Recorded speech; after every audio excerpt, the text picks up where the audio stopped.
Now let's see the classification of the whole of the skeletal system, okay? Now, as we've said, we classify the skeletal system into two, yes? Axial, the one that is here at the center, yes?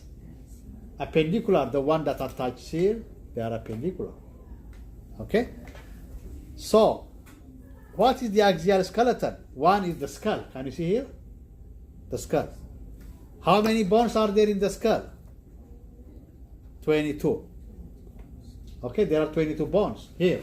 Okay, here, just on the skull, there are 22 bones.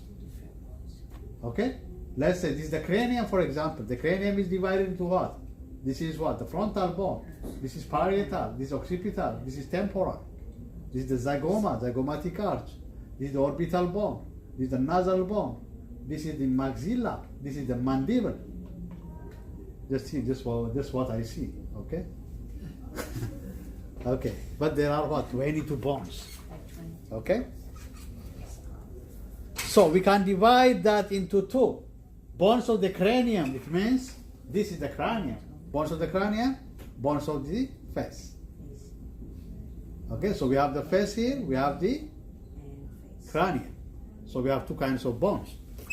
Got it?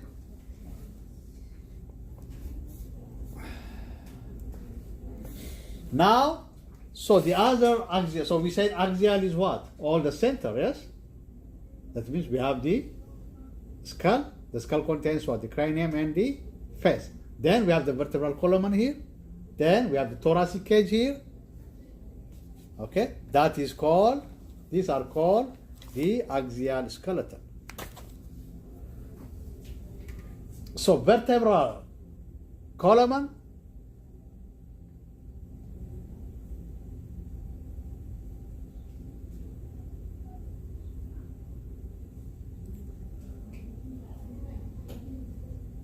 is flexible column of vertebrae. What is the function of this? It connects trunk to the skull. That means, okay, it connects this part here with the skull, and also it connects with the pelvis here.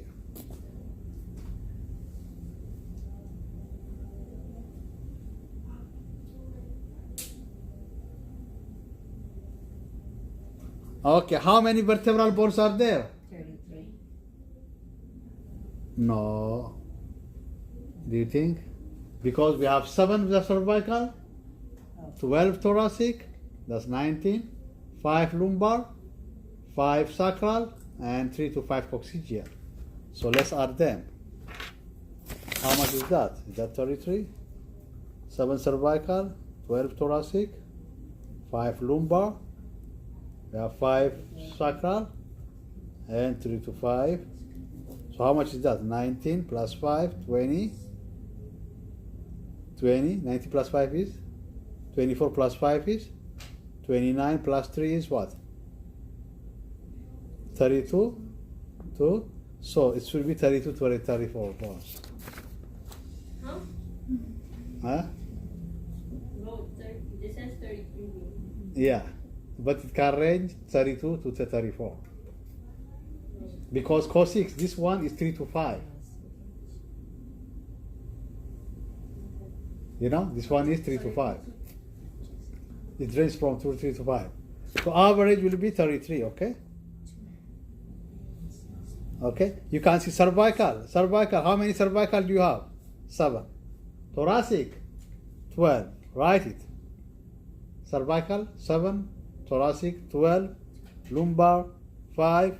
Sacral, 5. Coccygeal, 3 to 5.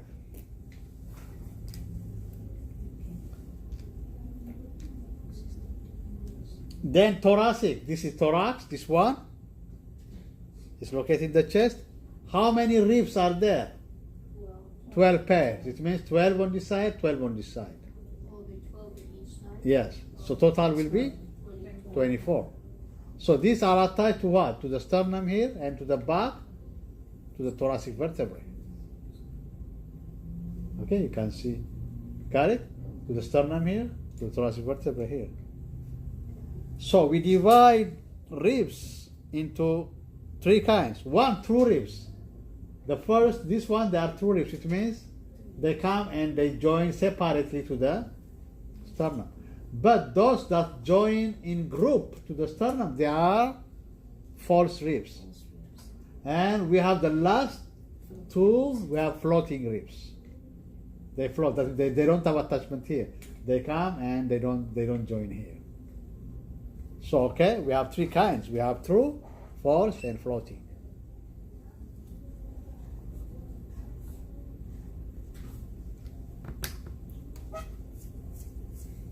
So if you are the rib of a man, so are you true, false, or floating rib?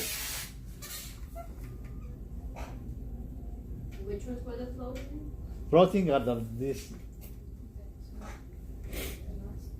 Oh, the one.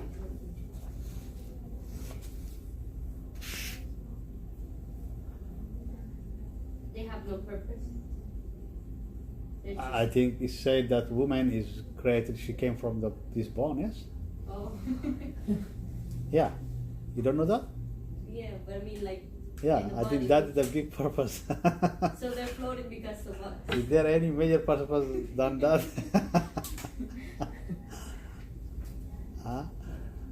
So it protects something. Kidneys are here, you see? Kidneys are here. They lie over here. So it protects the kidneys at least here. Okay. Hmm? Okay. Let's go then to the appendicular skeleton. Now you got the axial, yes? Axial is the skull, thoracic, vertebrae. Know all the different parts that we discussed, okay? Okay, what did we discuss? Skull. The skull has two parts, what? Cranium and fascias. Yes? And ribs, how many ribs? 12 pairs, okay? On each side. How many vertebrae? 33. Okay, so all these are called axial bones. Now when we go to the appendicular, we have the shoulder here, shoulder girdle. Okay, and skeleton of the upper limb, this one. And the pelvic girdle is this one. And this one are skeletal lower limb.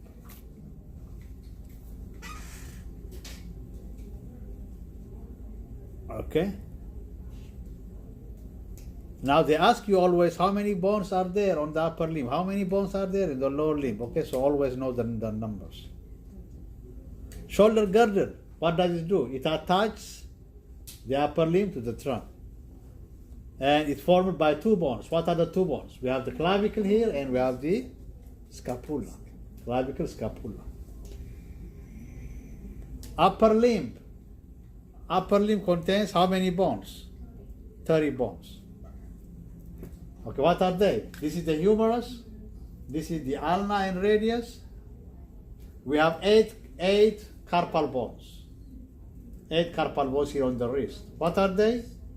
We have the scaphoid, we have the hamate, we have lunate, we have capitate, we have trapezoid, we have trapezium.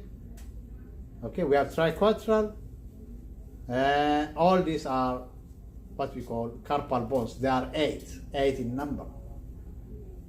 And then we have here the metacarpals, and we have the phalanx. Each finger except the thumb has 3 phalanx. So there are 3 phalanx each, except the thumb has 2. So total how many? 30. Because 1, 2, 3, plus 8, 11, 11 plus 5, 16, 16 plus 12, 28 plus 2, 30. Okay? Okay, how many bones are on the lower limb? 30. The same 30. But where is the difference? Can you see the carpals are how many on the upper limb? 8, yes? The tarsals are how many? 7. There is one missing, okay? Here, these are the tarsals. There is one missing. But it's replaced by patella. There is no patella over there, so both will be the same, 30.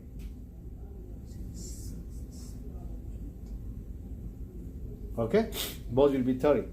So here, these are the tarsals. This is the calcaneus, this is the talus. Okay, this is the navicular, cuboid, and you have the three the three cuboids here. This is navicular, this is the cuboid, and the three cuneiforms. So 7. 1, 2, 3, 4, 5, 6, 7. 7 tarsals. Here we have 8 carpals. The rest, the phalanx, they are the same. 2 for the toe and 3 each for the fingers. Okay? So with that, you can understand that, okay? So we have 30 here. Shoulder, we have 2, clavicle and scapula. And pelvic girdle, this is the pelvic girdle. We have, this is the iliac crest, the iliac bone. Okay? Is that a woman or a man pelvis? How do you know? Usually a woman pelvis is flatter. And here this angle is narrow in man and this one is wide in woman. This one is for pubic angle. So this looks more for man, which is called android. So this is a car. Yeah. Because this is this narrow. Can you see? This one comes like this. Usually in woman it's like flat and wide. So it's called a android. When it's android, that's for man, and gynecoid for woman. So we have here 3 bones. This is the iliac bone, this is the pubic, and the back here where we sit, this is the ischium or ischial bones. So 3: iliac, ischial, and pubis. Okay.